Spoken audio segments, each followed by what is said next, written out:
Okay, तो समझना, ठीक है, ध्यान से तुम लोग देखना। अब यहाँ पर हम बात करते हैं आगे संख्या के। आगे हम क्या बात कर रहे हैं? संख्या, जिसको हम लोग इंग्लिश में क्या कहेंगे? नंबर कहेंगे, ठीक है। इसको इंग्लिश में हम लोग क्या कहेंगे? नंबर। तो संख्या किसे कहते हैं? तो संख्या किसे कहते हैं बताओ? विभिन्न अंकों के इकाई, दहाई, सैकड़ा, हजार, इसके बाद फिर डॉट दे देंगे, के स्थान पर रखने वाले पद पर जो भी अंक प्राप्त होता है उसी को हम लोग क्या कहते हैं? संख्या। संख्या 1 डिजिट का होता है, संख्या 2 डिजिट का होता है, संख्या 3 डिजिट का भी होता है। यानी कोई भी संख्या लिख दिया जाए, कोई भी अंक लिखेंगे उसी को हम संख्या कहेंगे। यहाँ तक कोई प्रॉब्लम नहीं होगा, ठीक है। अब नहीं होना भी चाहिए। अब यहाँ पर हम बात करते हैं कि संख्या में से अब यहाँ पर आते हैं प्राकृत संख्या। किसका, कौन सा संख्या जाते हैं? प्राकृत संख्या। प्राकृत संख्या। अब यहाँ पर बात करते हैं कि प्राकृत संख्या अगर किसी से पूछ दिया जाए या कोई पूछ देता है कि प्राकृत संख्या क्या है, तो क्या बताइएगा? प्राकृत संख्या का समझिए आगे। प्राकृत संख्या का हम लोग क्या कहते हैं? Natural number. प्राकृत संख्या को हम लोग क्या कहते हैं? नेचुरल नंबर, ठीक है। तो नेचुरल नंबर का मतलब समझो कि क्या होता है। तो नेचुरल नंबर तो वैसा संख्या, या तो नेचुरल प्राकृत संख्या किसे कहते हैं? तो वैसा संख्या जो गिनती हुई संख्या हो, चाहे गिनती हुई संख्या को हम लोग प्राकृत संख्या कहते हैं। कोई प्रॉब्लम? किसी को नहीं प्रॉब्लम होगा। इसे किससे सूचित किया जाता है? इसे एन से सूचित किया जाता है। इसका अगर एग्जाम्पल पूछा जाए तो आप क्या बताइएगा? नेचुरल नंबर यानी प्राकृत संख्या का अगर कोई एग्जाम्पल पूछा जाए तो क्या बताइएगा? बताइए। प्राकृत संख्या यानी गिनती हुई संख्या का 1 2 3 4 डॉट डॉट कहाँ तक? इन्फिनिटिव तक हो गया, डॉट डॉट इन्फिनिटिव। किसी को प्रॉब्लम नहीं हुआ। अगला आपको दे दिया जाता है क्या? अगला आपको दे दिया जाए पूर्ण संख्या। अगर कोई पूछ दिया जाए, अच्छा ठीक है, पूर्ण संख्या किसे कहते हैं? यानी होल नंबर। पूर्ण संख्या मतलब हुआ होल नंबर, इसको हम लोग इंग्लिश में होल नंबर कहते हैं। तो पूर्ण संख्या यानी होल नंबर। तो होल नंबर किसे कहते हैं बताइए? होल नंबर किसे कहेंगे? कोई बता सकते हैं? हाँ, बहुत अच्छा। तो होल नंबर का मतलब क्या हुआ कि प्राकृत संख्या में, याद रखिएगा, प्राकृत संख्या में शून्य को सम्मिलित किया जाए। किसको सम्मिलित किया जाए? शून्य को सम्मिलित किया जाए तो उसे हम लोग होल संख्या कहते हैं। शून्य यानी वैसी संख्या जो शून्य से मतलब शून्य का प्रारंभ लिया जाएगा, ठीक है। जैसे अगर एग्जांपल की अगर हम बात करते हैं तो 0 1 2 3 4 डॉट डॉट कहाँ तक? Infinitive number. तो अब यहाँ पर हम बात करते हैं किसका? पूर्णांक संख्या। तो वैसी संख्या, देखिए इसका डिफिनेशन कैसे लिखेंगे? वैसी संख्या जो प्लस यानी धनात्मक और ऋणात्मक यानी माइनस में, यानी ऐसी संख्या जो प्लस और माइनस दोनों में लिखा जाए उसी को हम लोग क्या कहेंगे? पूर्णांक संख्या। समझ गए? किसी को प्रॉब्लम हुआ? कितना अच्छा समझ रहे हैं, देखिए ना। पूर्णांक संख्या किसे कहते हैं? तो ऐसा संख्या जो प्लस में भी लिखा जाए और माइनस में भी लिखा जाए उसे हम लोग क्या कहेंगे? पूर्णांक संख्या कहते हैं। जैसे आप देखे होंगे ना, कभी कभी प्रश्न ऐसे लिखा रहता है, अब पूछेगा या कौन संख्या, तो कौन बताइएगा? बताइए तो। माइनस में भी है और प्लस में भी है, तो कौन सा बताइएगा? पूर्णांक। अगर कोई दे दिया जाएगा, इस टाइप से दे दिया जाए, अब पूछ दिया जाएगा कि कौन संख्या, तो कौन संख्या बताइएगा? नहीं बताइएगा। कौन संख्या बताइएगा? पूर्णांक संख्या, जो कि प्लस में भी है और माइनस में भी है। अगर कोई दे दिया जाए -2 +2 और पूछ दिया जाए बताइए तो ये कौन संख्या है जी, तो कौन संख्या बताइएगा? कहिएगा पूर्णांक संख्या। कोई प्रॉब्लम? तो ऐसी संख्या जो प्लस में भी होना चाहिए और माइनस में भी होना चाहिए तो उसे हम लोग क्या कहेंगे? पूर्णांक संख्या। अगला फिर से समझिएगा, थोड़ा देखिएगा फिर से, और कुछ भी है संख्या आप नोट करते जाइएगा बारी बारी से। तो हम पूर्णांक संख्या तक यहाँ तक आप लोग को ले लिए हैं। संख्या किसे कहते हैं ये अच्छी तरह जान गए, पूर्णांक संख्या किसे कहते हैं ये भी जान गए। अब आपको दे दिया है सम संख्या, ये तो बहुत इजी है। सम संख्या जिसको हम लोग इवेन नंबर कहते हैं, सम संख्या को हम लोग क्या कहेंगे? Even number. इसको इंग्लिश में वर्ड में या इंग्लिश में बोला जाए, अंग्रेजी भाषा में तो इवेन नंबर। तो इवेन नंबर यानी सम संख्या किसे कहते हैं? तो वैसी संख्या जो 2 से भाग देने पर पूरी तरह से विभाजित हो जाए उसे, बहुत अच्छा, उसे क्या कहेंगे? इवेन नंबर यानी सम संख्या। तो 2 से पूरा तरह विभाजित हो जाए। एग्जाम्पल की अगर हम बात करते हैं 2 4 6 2 से भागा दे और कट जाना चाहिए तो उसे हम लोग इवेन यानी सम संख्या, इन्फिनिटिव तक। लेकिन सम संख्या कितने प्रकार के होते हैं? देखिए समों में 2 प्रकार का होता है, एक बात ये भी जान लो। सम भी 2 प्रकार के, कौन कौन? एक होता है धनात्मक सम संख्या, धनात्मक सम संख्या, और दूसरा जो होता है ऋणात्मक सम संख्या, ऋणात्मक सम संख्या। तो देखिए ध्यान से, धनात्मक मतलब समझ गए प्लस, और ऋणात्मक का मतलब समझ गए माइनस। तो ऐसी संख्या जो प्लस में सम में लिखा रहे तो उसे क्या कहेंगे? धनात्मक सम संख्या। अब ऐसी संख्या जो माइनस में लिखा रहे तो उसे हम लोग क्या कहेंगे? ऋणात्मक। अगर कोई दे दिया जाए बारी बारी से, अच्छा ये +3 है और -3 है, इस टाइप से दे दिया जाए तो पूछेगा, सॉरी या तो आपको विषम में चल गए क्योंकि हम सम की बात कर रहे हैं। अगर कोई दे दिया जाए +4 और -4, अब यहाँ पर पूछ दिया जाए कि कि बताइए ये कौन संख्या, बारी बारी से पूछ रहा है, ठीक है। और भी ले लेते हैं, छोटे टाइम और भी ले लेते हैं, यह ले लिए। आप बताइए, आप पूछ रहा है क्या कि बताइए यह कौन संख्या है, तो कौन संख्या है इसको बताइएगा, +4 कहेंगे, धनात्मक सम संख्या है। या इसको क्या करेंगे, ऋणात्मक सम संख्या कहेंगे। इसको क्या कहेंगे, तो धनात्मक सम संख्या कहेंगे।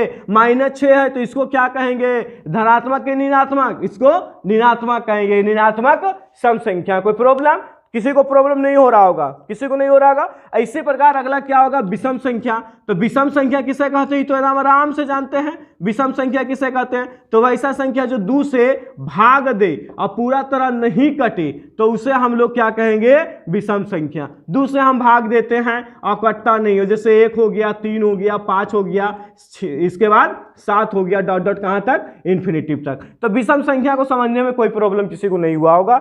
विषम संख्या किसे कहेंगे, तो वैसा संख्या जो 2 से हम भाग दें और पूरा पूरी, तो बचपन से ही आप लोग करते आ रहे हैं, विषम संख्या सम संख्या, यहां तो कोई प्रॉब्लम नहीं हुआ होगा। अगला देखिए प्रश्न, यहां तक अगर आपको नोट करना है नोट कर सकते हैं। नेक्स्ट देखिएगा, संख्या यानी ऑड नंबर, इसको इंग्लिश में हम लोग ऑड नंबर कहते हैं। ध्यान से अगला देखिएगा। अब ध्यान से देखिए, भाज्य संख्या को एक नाम से और जानते हैं, वह कौन सा नाम से जानते हैं बताइए। भाज्य संख्या को एक और नाम जानते हैं, भाज्य संख्या को कहा जाता है यौगिक। तो जान लीजिए, यह यौगिक या तो भाज्य संख्या, अभाज्य संख्या को रूट कहा जाता है, याद रखिएगा, रूट या अभाज्य संख्या। तो अगर कोई दे देता है एग्जाम में कि यौगिक संख्या बताइए क्या है, तो आप कहिएगा यौगिक संख्या तो हम पढ़वे नहीं किए हैं, लेकिन इसी का दूसरा नाम। अब यौगिक बोले या तो भाज्य बोले, यौगिक बोले या तो भाज्य बोले, या तो रूट बोले या तो अभाज्य बोले, दोनों सेम है, या प्राइम बोले यानी प्राइम नंबर्स। तो ध्यान से हमें यह समझना है कि आप भाज्य संख्या किसे कहते हैं। तो वैसा संख्या, याद रखिएगा, वैसा संख्या जो एक और स्वयं, याद रखिएगा, एक और स्वयं को छोड़कर क्या करेंगे, छोड़कर किसी अन्य से कट जाए, किसी अन्य से यानी किसी अन्य अंक से कट जाए, तो उसे हम लोग क्या कहेंगे, कट जाए तो उसे भाज्य संख्या कहते हैं। कोई प्रॉब्लम यहां तक नहीं हुआ होगा। देखिए मेरा राइटिंग खराब है, राइटिंग पर ध्यान नहीं दीजिए, हम जो बोलते हैं उसको आप नोट करते जाइएगा। कैसे कहेंगे, एक भाज्य संख्या या यौगिक संख्या किसे कहते हैं, तो बस यही याद रखिएगा कि वैसी संख्या जो एक और स्वयं को छोड़कर, हम कोई भी संख्या से हम भागा दे दें, कोई भी डिजिट से हम भागा दे दें और वह पूरी तरह से कट जाए, तो उसी को हम लोग सम संख्या या अभाज्य संख्या कहते हैं। तो उसी को हम लोग भाज्य संख्या कहते हैं या तो यौगिक संख्या कहते हैं। जैसे अगर हम बात करते हैं, ऐसे इसका एग्जाम्पल में पूछा जाएगा, तो सर्वप्रथम भाज्य संख्या का एग्जाम्पल में कौन आएगा मालूम है। सर्वप्रथम जैसे 1 का तो हम ले ही नहीं सकते हैं, 2 1 और स्वयं से कटेगा, ये भी तो नहीं ले सकते हैं, ना ही 3 ले सकते हैं। कौन ले सकते हैं, जब भी ले सकते हैं तो 4 क्यों लिए, 4 देखिए स्वयं से भी कटा और 2 से भी कटा और 1 से भी कटा, तो इसमें 3 अंक आ गया, यानी 3 डिजिट आ गया कि नहीं। एक 1 से कटा ना जी, एक किससे कटा, एक 2 से कटा और एक किससे कटा, 4 से कटा।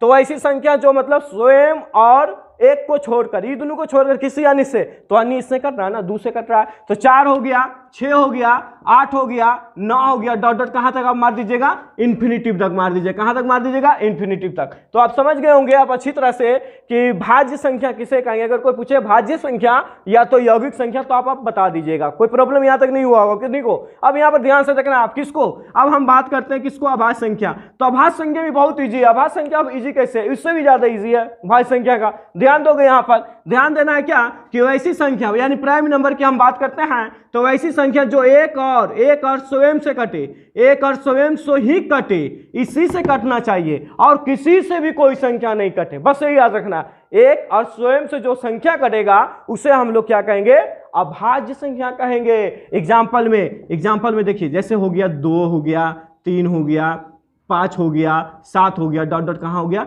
इन्फिनिटिव तक। अब प्रश्न यहाँ पर देखिए क्या होगा, अब पूछेगा कि बताइए दो कौन संख्या है, भाज्य संख्या है क्या भाज्य संख्या है। तो आप कहिएगा दो, तो अब यहाँ पर बात आ जाता है कि दो तो कहिएगा ना भाज्य संख्या है क्या भाज्य संख्या है, दो तो कौन सा मारिएगा, दो मार देता है कितना आदमी, भाज्य संख्या मार देता है, जबकि दो भाज्य नहीं है। दो कौन संख्या है जी, दो अभाज्य संख्या है। समझ में आया, भाज्य अभाज्य समझने में किसी को प्रॉब्लम है तो बताइए। अब इसमें जितना संख्या आपको है जो स्वयं से कट रहा है, एक से कट रहा है, स्वयं से कट रहा है और एक से कट रहा है, कोई प्रॉब्लम यहाँ तक देखिए। किसी को प्रॉब्लम है तो फिर से बताइए, फिर से समझा देंगे, नहीं है ना। चलिए नेक्स्ट समझिएगा।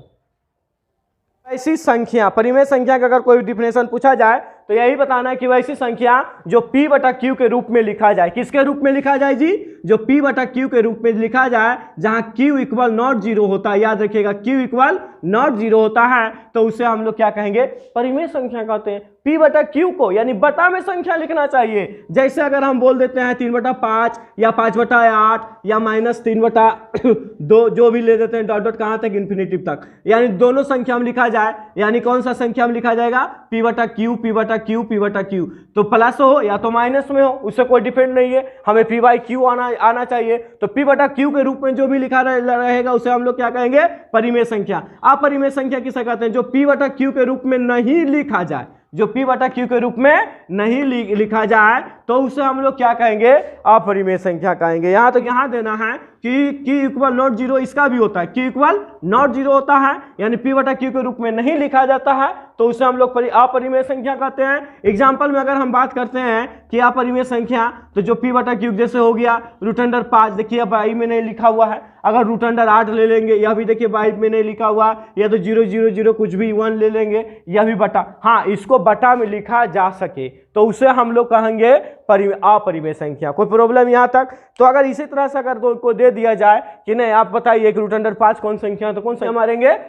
अपरिमेय संख्या मारेंगे। अब देखिए प्रश्न क्या होता है, कभी कभी प्रश्न पूछ देता है कि यह मान लेते हैं पाई है। क्या है? पाई। तो पाई जो है, जो बताइए पाई का वैल्यू हम लोग जानते हैं कितना होता है जी? 22/7। पाई का वैल्यू कितना होता है इसे बताइए? पाई का वैल्यू 22/7 होता है। तो पाई कौन संख्या में मारिएगा? अपरिमेय की परिमेय? और 22/7 क्या मानिएगा? परिमेय और अपरिमेय। तो बताइए, जैसे अब यहां पर आपको बताया जो p बटा q के रूप में लिखा जाए उसको क्या मार देंगे? परिमेय। तो 22/7 जो हो गया कौन संख्या हो जाएगा? परिमेय संख्या। लेकिन यह जो पाई जो है, पाई कौन सा संख्या हो जाएगा? अपरिमेय संख्या हो जाएगा। किसी को कोई प्रॉब्लम है? अब समझ में आ रहा है? देखिए इसका वैल्यू अगर दे देंगे तो 22/7, तो 22/7 जो हो जाएगा वह परिमेय हो जाएगा, और जो वैल्यू अगर नहीं दिए, ठीक है, तो वैल्यू नहीं दिए तो वह कौन सा संख्या हो जाएगा? अपरिमेय संख्या हो जाएगा। बस यही तो संख्याओं का खेल है। तो अब आप लोग जितने भी देख रहे हैं, तो अगर यह वीडियो आपको अच्छा लगा तो लाइक और शेयर जरूर कीजिए। उसके बाद चलिए नेक्स्ट में हम फिर चलते हैं।